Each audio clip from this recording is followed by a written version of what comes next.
Hello students, good morning. My name is Milan Dolaria. In this video, we will start our syllabus with chapter number 1. Our chapter number 1 is collection of data. Okay. In this chapter, first of all, we will see some history of statistics. Okay. Origin and growth of statistics. After that, we will learn about quantitative and qualitative data. After that, we will learn about primary and secondary data and methods of collecting primary data and secondary data. Okay. So first of all, we will see some history part. After that, we will learn about the methods of collecting the data. Okay.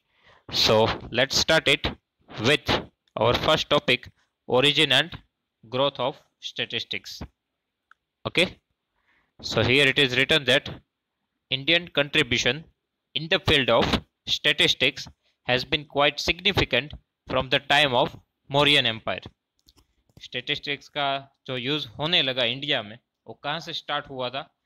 So Mauryan empire से, Mughal empire से. Okay. The book आईने Akbari written by Abu Fazl. These things you already learn in standard 10 SS subject, right? So the book Aine Akbari written by Abu Fazl during the time of Mughal Empire, during the time of Mughal Emperor Akbar, right, also mentions a highly developed statistical system for administrative and revenue service of the Mughal Empire. जब Akbar king था मुगल का, तब उन्होंने अपने जो राज्य था उनके लिए, अपना जो स्टेट था उसके लिए एक स्टेटिस्टिकल सिस्टम डेवलप की थी. मतलब जो भी एक्सपेंसेस, जो भी प्रॉफिट, जो भी रिवेन्यू जनरेट हो रहा है, उन सबको स्टोर करने के लिए एक स्पेशल डिपार्टमेंट रखा गया था. और वो डिपार्टमेंट दिया गया था उनकी बेगम रुकैया बेगम को. ओके. और आफ्टर डेट जब चौदह बेगम से शादी हुई तो कुछ समय के बाद वो डिपार्टमेंट है वो रुकैया बेगम से लेके चौदह बेगम को दिया गया था. ओके. तो उन्होंने एक स्पेशल सिस्टम जनरेट की थी, वहीं से ही स्टार्ट हुआ था स्टैटिस्टिक्स. इंडिया में जो यूज होना स्टार्ट हुआ वो वहीं से हुआ था. Okay. After that the German word statistics was first used by Gottfried Achenwall. Okay. Gottfried Achenwall जिन्होंने सबसे पहले इस वर्ड का यूज किया था in 1749. Okay. For analysis of data about the state. उनके स्टेट का जो भी डेटा है उनको एनालाइज करने के लिए उन्होंने सबसे पहले इस वर्ड का यूज किया था. Okay. So we need to note down this name. It is Gottfried Achenwall. Okay. सबसे पहले किसी ने स्टैटिस्टिक वर्ड का यूज किया है तो उसका नेम क्या है? गॉटफ्रेड एकेनवॉल. ओके. एमसीक्यू में या 1 मार्क्स में एक क्वेश्चन आ सकता है. Okay. The contributions to statistics prior to 1750 were based mainly on the example of data analysis without any use of explicit probability idea. Okay. So statistics 1750 में जब use होना चालू हुआ तो सबसे पहले जो प्रोबेबल इवेंट्स थी उनको ध्यान में नहीं लिया गया था. उनके अलावा जो भी यूज हो रहा है स्टैटिस्टिक्स का वो स्टार्ट हुआ था 1750 में. ओके. सो सबसे पहले जब स्टैटिस्टिक्स का यूज हुआ तो प्रोबेबिलिटी वाली जो भी इवेंट्स है उनके लिए नहीं हुआ था. अदर थिंग्स जहाँ पे स्टैटिस्टिक्स यूज हो रहा है, मतलब कि डेटा एनालाइज करना, ओके, प्रॉफिट लॉस के जो भी ग्राफ्स है वो बनाना, उन सब के लिए यूज हुआ था. प्रोबेबल जो इवेंट थी उनके लिए इनिशियली यूज नहीं हुआ था. ओके. वो बाद में जिन्होंने प्रोबेबिलिटी के लिए स्टैटिस्टिक्स का यूज किया वो थे Laplace and Gauss. Okay. After that bye 18th century the term statistics was used for systematic collection of data by states. Okay. उनके आफ्टर 18th century जो भी स्टेट है उन सब ने अपने स्टेट के लिए स्टैटिस्टिक्स का यूज करना चालू किया था. ओके. किसके लिए यूज किया था? जो जो भी डेटा कलेक्शन हो रहे उनका स्टेटिस्टिक्स रखने के लिए, मतलब कितना कितना इंक्रीज हो रहा है, कितना ग्रोथ हो रहा है, उन सब के लिए स्टेटिस्टिक्स का यूज किया था. Okay, after that statistics was formally introduce in encyclopedia Britannica in 1797. Okay, जो आंकड़ा शास्त्र मतलब स्टेटिस्टिक्स फॉर्मली इंट्रोड्यूस, मतलब इनका जो इंट्रोडक्शन पार्ट, मतलब सबसे पहले जहाँ पे डिफाइन किया गया था वो कहाँ पे किया गया था? तो कि encyclopedia Britannica in 1797. Okay, so statistics was formally introduced in Encyclopedia Britannica in 1797. After that, the initial result on probability theory were found in 17th and 18th century was two giants were Laplace and Gauss. Probability का जहां से use चालू हुआ उसमें सबसे बड़ा किसी का योगदान है तो है लाप्लास एंड गॉस. ओके, वही यहाँ पे है. द इनिशियल रिजल्ट, सबसे पहले probability theory were found in 17 and 18 century by Laplace and Gauss. इन्होंने प्रोबेबिलिटी के लिए भी स्टेटिस्टिक्स का यूज चालू किया था. ओके, और प्रोबेबिलिटी के जो भी कॉन्सेप्ट है उसमें इन दोनों जो साइंटिस्ट है उनका योगदान बहुत ज्यादा है, Laplace and Gauss. Okay, so probability theory के लिए टू नेम्स है, Laplace and Gauss, in 17th and 18th century. We need to note down these names. Okay, after that, the first statistical body, the Royal Statistical Society, was founded in 1834 in London. Okay, the first statistical body, the Royal Statistical Society, was founded in 1834 and in city London. Okay, so this question may be asked in the MCQ, otherwise in 1 marks. Okay, first statistical body, the Royal Statistical Society, and where it is founded, it is in London, right? And 1834. Okay, so just note down this line. First statistical body, the Royal Statistical Society, was founded in 1834 in London. Okay, after that, the advanced field of statistics was developed in the late 19th and early 20th century. मतलब advance जो भी use चालू हुआ वो ज्यादा कब होने लगा? तो कि 18th सेंचुरी के एंड में और जो 20th सेंचुरी थी उनके स्टार्टिंग में. Okay, Galton and Carl Pearson use mathematical statistics in science, industry and politics.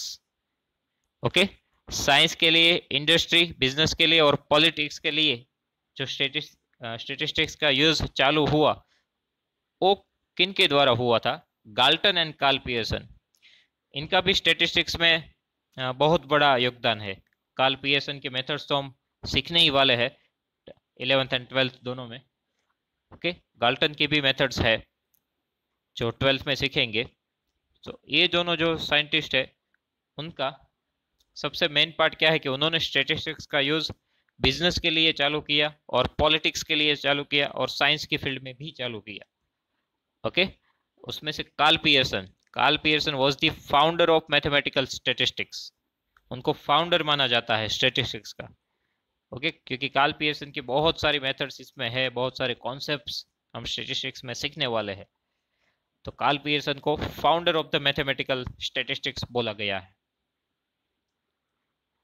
He founded the Advanced Statistical Laboratory in England and in 1911. Okay, he founded the Advanced Statistical Laboratory in England and in 1911 the world's first university statistics department at University College London. Okay, मतलब कि सबसे पहले statistics को as a subject department के लिए जहां पे रखा गया वो था university college London. Okay,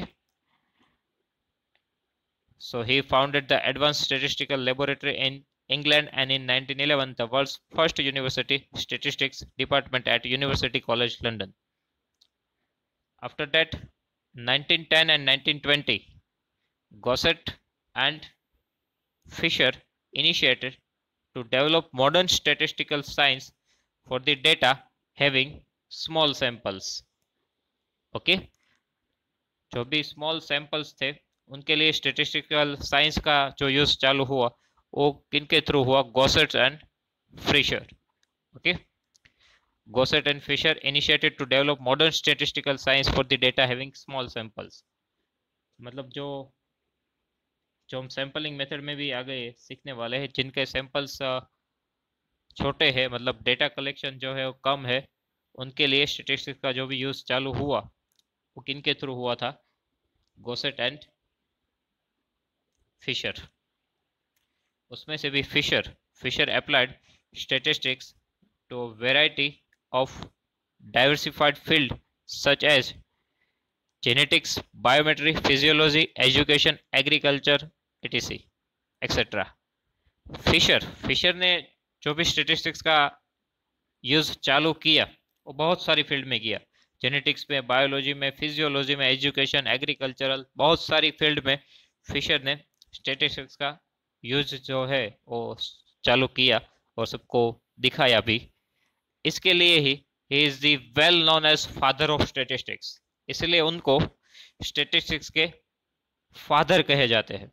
Fisher is the father of statistics क्योंकि उन्होंने स्टैटिस्टिक्स को बहुत ही वाइड किया, बहुत ही स्प्रेड किया उनका यूज जो भी है. ओके, कि स्टैटिस्टिक्स का यूज हम कहाँ कहाँ कौन कौन सी फील्ड में करते हैं वो दिखाया फिशर ने. बहुत सारी फील्ड में उन्होंने स्टैटिस्टिक्स का यूज किया. उनके डेटा कैसे स्टोर किए जाते हैं उनकी मेथड्स भी डेवलप की, फॉर्मूलाज भी दिए, कॉन्सेप्ट्स भी दिए. इसलिए उनको फादर ऑफ स्टैटिस्टिक्स कहा गया है. तो यहाँ पे आपको टू थिंग्स ध्यान में रखना है. Karl Pearson was the founder of mathematical statistics, but Fisher is the father of statistics. Okay, just note down these two things. Carl Pearson was the founder of mathematical statistics and Fisher is well known as father of statistics. Okay, these things can be asked in the MCQ, otherwise in 1 marks question. Okay, Carl Pearson was not the father of statistics. It was the founder of mathematical statistics. Fisher is the father of statistics. Okay, then during 1930, the refinement and expansion of earlier development was found in collaborative work between E. Pearson and J. Neyman. Okay, so in 1930, E. Pearson and J. Neyman, उन दोनों ने जो पहले से ही develop हुए थे वैसे जो भी वर्क था पे जो पहले से डेवलप हो चुका है उनको आप इंटरप्रेट कैसे कर पाते हो, उनको आप कैसे एनालाइज कर पाते हो, वो जो स्टार्टिंग किया वो किया पियर्सन एंड नेमन ने.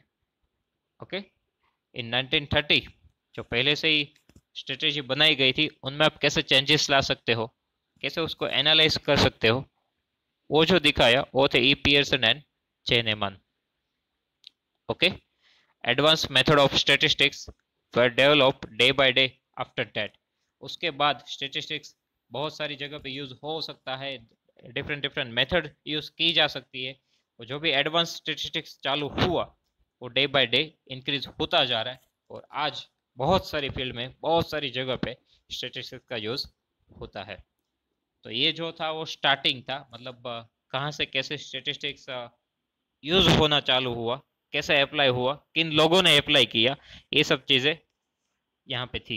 मतलब एक हिस्ट्री थी.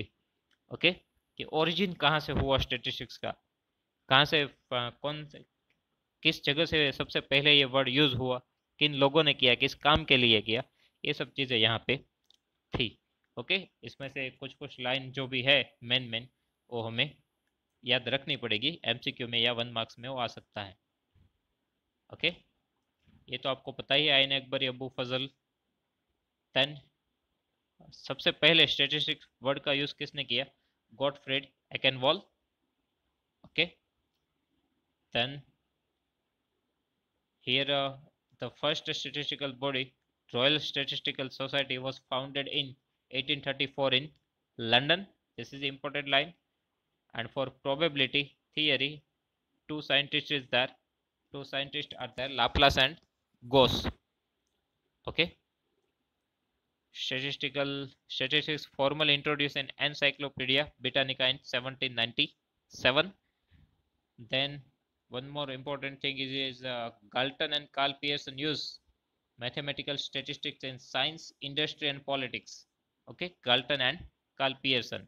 And Carl Pearson is the founder of mathematical statistics, right? And Fisher is the father of statistics. Okay, so these are the some important line that we need to remember. And here at last, 1930, refinement and expansion of earlier development was founded in the collaborative work between E. Pearson and Kahneman. Okay. After that, our next topic is growth of statistics in India. सबसे पहले हमने world wide statistics का देखा कि कहाँ से use हुआ था, कैसे यूज हुआ था. अब स्टेटिस्टिक्स इंडिया में कैसे ग्रोथ हुआ वो हम स्टार्ट कर रहे हैं. सो सबसे पहले the Indian statistical institute was founded by the well-known Indian statistician P.C. Mahalanobis in 1931 at Calcutta. Okay, India में जो भी सर्वे किया जाएगा, जो भी मतलब स्टेटिस्टिकल जो भी डेटा है उनको कलेक्शन का काम, एनालाइज करने का काम जो है वो सब करने के लिए सबसे पहले स्टेटिस्टिकल इंस्टीट्यूट होना चाहिए कि जहाँ पे ये सब सर्वे हो सके, डेटा कलेक्ट किया जा सके, एनालाइज किया जा सके. तो ऐसे इंस्टीट्यूट जो यहाँ पे सबसे पहले रचा गया इंडिया में वो था ISI, इंडियन स्टेटिस्टिकल इंस्टीट्यूट. और ये कहाँ पे स्टार्ट हुआ था? कलकत्ता शहर में 1931. और फाउंडर थे PC महालनोबिस. ओके, अभी आप देखो तो इंडिया में बहुत सारे सर्वे भी हो रहे हैं. अभी कोरोना है तो कोरोना का सर्वे होता है, मतलब टोटल पॉपुलेशन कितना है उनका सर्वे होता है, राइट. ग्रोथ रेट, ये सभी चीज़ें हैं. जो भी स्टार्ट हुआ वो सबसे पहले कहाँ से स्टार्ट हुआ? ISI. उसके लिए एक इंस्टीट्यूट तो होना चाहिए जो ये सब सर्वे वो सब डेटा कलेक्ट कर पाए. तो उनके लिए सबसे पहले PC महालनोबिस ने स्टार्ट किया था ISI institute, ISI Indian statistical institute, Calcutta शहर में. Okay, he started the post graduate course in statistics at Calcutta University in 1941. Okay, अब ये जो भी सर्वे होने वाले हैं उसमें जो भी पर्सन्स काम करेंगे उनके पास नॉलेज भी तो होना चाहिए स्टेटिस्टिक्स के रिलेटेड. अभी तक तो स्टेटिस्टिक्स अप्लाई हुआ ही नहीं था, मतलब कोई कोर्स में वैसे. ओके, तो सबसे पहले एजुकेशन भी प्रोवाइड करना था. तो उनके लिए एक कोर्स जो अप्लाई किया गया, post graduate course for statistics, जहाँ से स्टेटिस्टिक्स का डेटा कलेक्ट कैसे हो सके वो सब नॉलेज जो प्रोवाइड किया जाए, उनके लिए वो कोर्स इम्प्लीमेंट हुआ सबसे पहले कलकत्ता यूनिवर्सिटी में 1941 में. ओके, जहाँ से जो भी स्टूडेंट्स है वो सीख पाए कि कैसे स्टेटिस्टिक्स किया जाता है, मतलब कैसे आप डेटा कलेक्ट करो, स्टोर करो, एनालाइज करो, कैसे उसको अच्छे से अच्छा बना सके. ओके, उसके बाद जो ये स्टार्ट हुआ, अब स्टेटिस्टिकल इंस्टीट्यूट तो आ गया. इंस्टीट्यूट का काम क्या है? सबसे पहले उसको क्या चाहिए? तो जो भी वो स्टार्ट कर रहे हैं, मतलब मान लो कि पॉपुलेशन के लिए स्टेटिस्टिक्स रखना है तो सबसे पहला काम क्या होगा? डेटा कलेक्ट करना होगा, मतलब कितना पॉपुलेशन कौन से स्टेट में है, राइट. मतलब जो भी चीज़ें जहाँ से भी स्टार्ट कर रहे, जहाँ से भी स्टेटिस्टिक्स स्टार्ट होता है, सबसे पहला स्टेप यही है कि कलेक्शन ऑफ डेटा.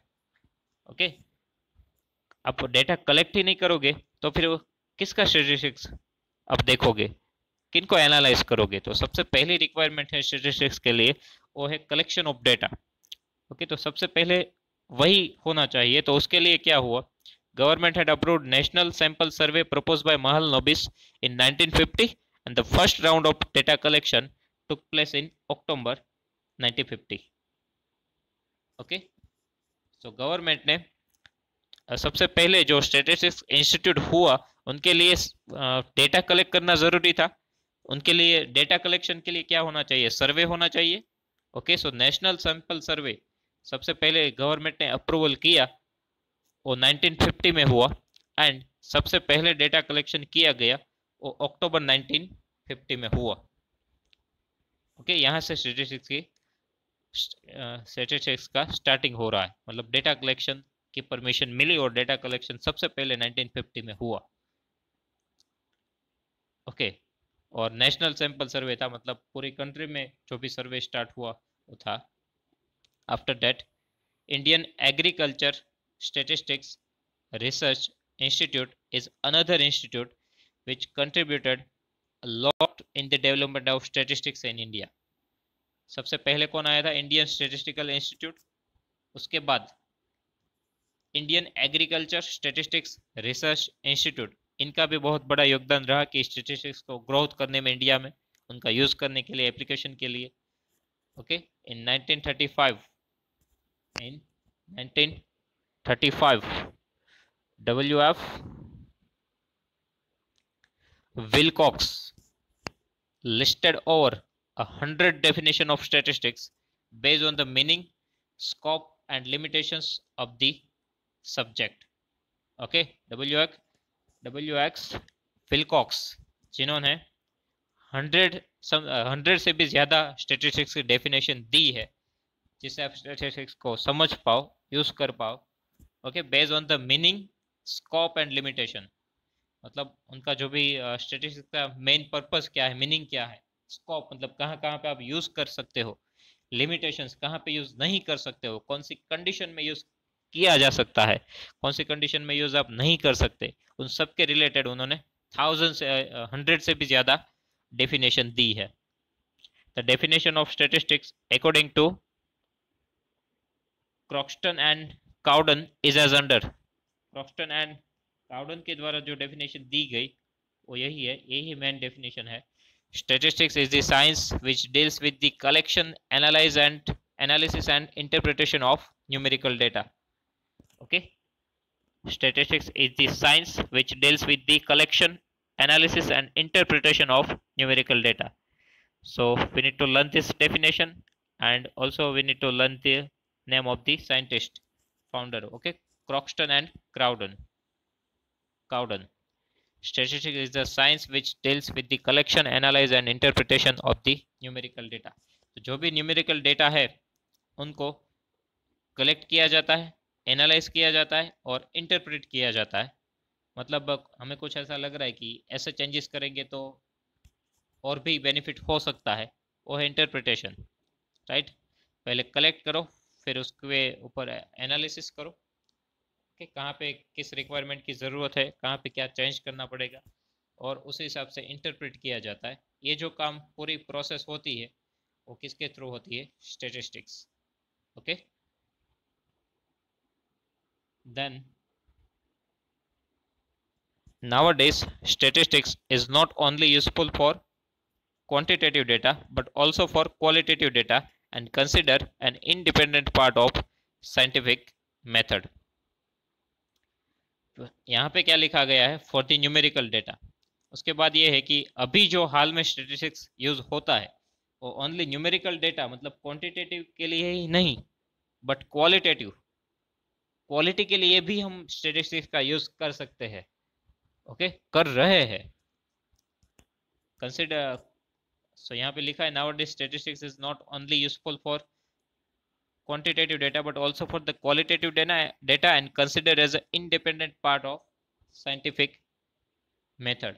ओके, मतलब एक सेल्फ साइंटिफिक मेथड है खुद स्टैटिस्टिक्स, जिससे हम ओनली क्वांटिटेटिव नहीं बट क्वालिटेटिव डेटा भी एनालाइज कर सकते हैं।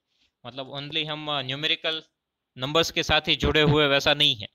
ओके, हम कोई भी प्रोडक्ट है उसकी क्वालिटी, कोई वर्क की इफिशियंसी, ये सब का भी स्टैटिस्टिक्स रख सकते हैं, उनको एनालाइज कर सकते हैं, इंटरप्रेट कर सकते हैं। ओके, जैसे आप एक एग्जांपल लो तो for the if we talk about cricket, तो कोई बैट्समैन का प्रोग्रेस रेट भी हम दिखा सकते हैं, उनकी क्वालिटी भी दिखाई जाती है स्ट्राइक रेट से। राइट, ये सब क्वालिटेटिव हुआ, मतलब यहाँ से आपको क्वालिटी पता चलेगी कि इनमें कितनी क्षमता है, प्रोडक्ट कैसी है, तो इनका भी स्टेटिस्टिक्स होता है और नाउ डेज वो यूज भी हो रहा है। Okay, industrial statistics and a branch of statistics operation research was used in military project during the second world war। Okay, operation research का यूज हुआ था सेकेंड वर्ल्ड वॉर में, जहाँ पे भी बहुत सारे स्टेटिस्टिकल डेटा का यूज किया गया, बहुत सारे डेटा कलेक्ट किए गए जिनके थ्रू स्ट्रेटेजी डेवलप की जाती है। ओके, आप इकोनॉमिक्स में भी ये पढ़ोगे कि जब भी सेकेंड वर्ल्ड वॉर जब हुआ था तब स्ट्रेटेजी डेवलप हुई। पहले तो डेटा कलेक्शन किए गए, मतलब कैसे आप अटैक करोगे तो कौन से एरिया में इफेक्ट आएगी, वो सबका डेटा पहले रखा जाता है। ओके, उसके बाद उसके अकॉर्डिंग एक स्ट्रेटेजी बनाई जाती है, उनके थ्रू मिलिट्री को इंस्ट्रक्शन दिए जाते हैं। वो होता है पूरा ऑपरेशन रिसर्च। मतलब पूरा जो भी मतलब कोई वार होने वाला है उसको ऑपरेशन दिया जाता है। जैसे जैसे कि आप टीवी सीरियल में और सीआईडी में और मूवीज में भी देखते हो, मतलब किसी को पकड़ना हो या फिर कुछ एरिया पे अटैक करना हो तो उनको एक ऑपरेशन दिया जाता है। उस ऑपरेशन का एक नेम भी रखा जाता है, उसमें क्या किया जाता है, पूरे डेटा रिकॉर्ड पहले किए जाते हैं, मतलब किस किस जगह पे क्या क्या होगा। ओके, उसके बाद स्ट्रेटेजी डेवलप की जाती है, इंस्ट्रक्शन दिए जाते हैं। तो ये जो स्टेटिस्टिक्स का ऑपरेशन रिसर्च पार्ट है उनका यूज सेकेंड वर्ल्ड वॉर में हुआ था। In India OR come into existence in 1949 with the opening of an OR unit at regional research laboratory in Hyderabad. India में ऑपरेशन रिसर्च कब स्टार्ट हुआ? 1949 में। कहाँ पे स्टार्ट हुआ? हैदराबाद में, regional research laboratory. Okay, so in India OR come in existence in 1949 with the opening of an OR unit at the regional research laboratory in Hyderabad. Okay, Hyderabad में start हुआ था इंडिया में operation research. For national planning and survey in 1953 at the ISI Calcutta, that means Indian Statistical Institute Calcutta, PC Mahalanobis formulated the second 5-year plan with the help of OR technique। Okay, जो 5 year planning किए जाते हैं वो महालनोबिस ने 1953 में जो second planning था वो OR टेक्निक्स की जो भी हेल्प है वो लेके बनाया गया था। मतलब इन 5 इयर्स में कैसे और कैसे कंट्री प्रोग्रेस कर सकता है, ओके, कहाँ पे कितना इन्वेस्ट कर सकता है, कहाँ से कितना कमा सकता है, कितना इंपोर्ट एक्सपोर्ट करना होगा, ये जो भी 5 इयर्स का प्लानिंग होता है वो OR टेक्निक्स के थ्रू महालनोबिस ने 1953 में किया था। Okay, after that OR technique can also be useful for government to maximize the per capita income with minimum resources in the industry to decide optimum allocation of various resources such as men, machines, etc. in marketing to decide the size of the stock to meet the future demand। ये जो OR techniques है, ये जब engineering किया जाता है उसमें भी ये पूरा एक सब्जेक्ट है ऑपरेशन रिसर्च करके। ओके, 5th या 6th में भी आता है। ऑपरेशन रिसर्च की सभी टेक्निक्स कैसे कैसे उनके डेटास रखे जाते हैं, कैसे टेक्निक्स डेवलप की जाती है, स्ट्रेटेजी कैसे बनाई जाती है, वो पूरा सब्जेक्ट है ऑपरेशन रिसर्च। ओके, ये टेक्निक से क्या होता है कि आप प्रॉफिट को कैसे मैक्सिमाइज कर सकते हो, इनकी मेथड्स भी है। आप इंजीनियरिंग का कोर्स देखोगे या फिर कोई अपना फ्रेंड हो उनसे बात करो जिन्होंने कंप्लीट कर लिया हो, तो ये पूरा एक सब्जेक्ट है, उसमें मैक्सिमाइज द प्रॉफिट आता है, मिनिमाइज द कॉस्ट भी आता है, कैसे किस पर्सन को किस जगह पे अलोकेट किया जाता है, कितने वेस होते हैं, ये सभी एक पूरी स्ट्रेटेजी है, पूरी मेथड्स डेवलप की है। 1 बाय 1 यहाँ पे आपने ए पर्सन को ये प्लेस दी है तो दूसरे पर्सन को आप कौन सी प्लेस दे सकते हो, how many ways you have, how many better ways you have. Okay, ये सभी चीजें ये पूरे एक सब्जेक्ट में सिखाई जाती है। मतलब जब भी कोई ऑपरेशन, मतलब जब भी कोई इंडस्ट्री वर्क करती है उसमें ऑपरेशन रिसर्च होता ही है। कौन से पर्सन को किस टाइम पे किस जगह पे होना चाहिए, क्या वर्क करना है, ओके, ये सभी चीजें वहां पे डिफाइन की जाती है। तो ऑपरेशन रिसर्च की जो टेक्निक है वो कैसे यूजफुल हो सकती है, तो गवर्नमेंट को maximize the per capita income, मतलब लोगों की जो इनकम है वो कैसे आप इंक्रीज कर सकते हो विद द मिनिमम रिसोर्स, मतलब रिसोर्सेस कम यूज हो और प्रॉफिट ज्यादा हो, ऐसे टेक्निक्स आप डेवलप कर सकते हो। Okay, in the industry to decide optimum allocation of various resources such as men, machines, etc. in the marketing to decide the size of the stock to meet the future demand, मतलब future की जो demand है उनके according कितना stock आपको रखना चाहिए, उसके लिए कितना वर्किंग स्टाफ होना चाहिए, कितने मशीनरीज कितनी होनी चाहिए, इन सब का जो पूरा एनालिसिस मिलता है वो मिलता है ओआर टेक्निक से। ओके, स्टॉक्स में भी मेथड्स आती है कि कैसे आप डिसाइड करोगे कि कितना स्टॉक्स है वो आपको बेनिफिट देगा, क्योंकि सीधी सी बात है स्टॉक्स कम हुआ तो भी आपका लॉस जाएगा, मतलब लॉस नहीं प्रॉफिट कम होगा, और स्टॉक्स डिमांड से ज्यादा हो गया फिर भी आप लॉस करोगे, प्रॉफिट आपका कम होता जाएगा। तो एक फिक्स जो स्टॉक रहता है वो सभी डिसाइड करने की टेक्निक्स आती है वो ऑपरेशन रिसर्च में।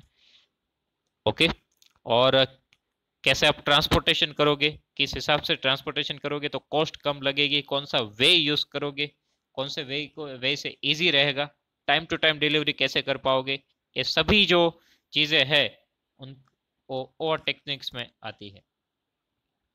ओके, एक बहुत बड़ा टॉपिक है, अभी तो ये इन शॉर्ट दिया हुआ है कि ऑपरेशन रिसर्च, उसमें पूरा स्टेटिस्टिकल डेटा ही होता है, प्रीवियस डेटा भी होते हैं कि प्रेजेंट डेटा, फ्यूचर डिमांड्स के बारे में भी सोचा जाता है, वो पूरा न्यूमेरिकल रिसर्च होता है operation research. Okay, thus considering the use of statistics in recent times, its importance cannot be ignored. The constructive development in statistical studies has considerably increased its scope and importance. ये सभी चीजों को ध्यान में रखते हुए स्टैटिस्टिक्स जो present time में जो उनकी इम्पोर्टेंस है उसको आप इग्नोर नहीं कर सकते, मतलब कोई भी आप बिजनेस स्टार्ट करो स्टैटिस्टिक्स का यूज है ही, आपको करना ही पड़ेगा, तभी आप अपना बिजनेस अच्छे से चला पाओगे। Okay, the constructive development in statistical study, जो भी एडवांस टेक्नोलॉजीज आ रही है वो डे बाय डे स्टैटिस्टिक्स का यूज भी बढ़ा रही है, उसका स्कोप भी बढ़ा रही है, उसकी इम्पोर्टेंस भी बढ़ा रही है। ओके, तो अच्छे से बिजनेस रन करने के लिए हमारे पास डेटा होने चाहिए, उसका स्टेटिस्टिक्स होना चाहिए, तभी हम सभी रिक्वायरमेंट्स है उनको कंप्लीट कर पाएंगे, ज़्यादा से ज़्यादा प्रॉफिट अर्न कर पाएंगे। ओके, और जो नेक्स्ट टॉपिक है quantitative data and qualitative data वो हम नेक्स्ट वीडियो में सीखेंगे। Okay, thank you.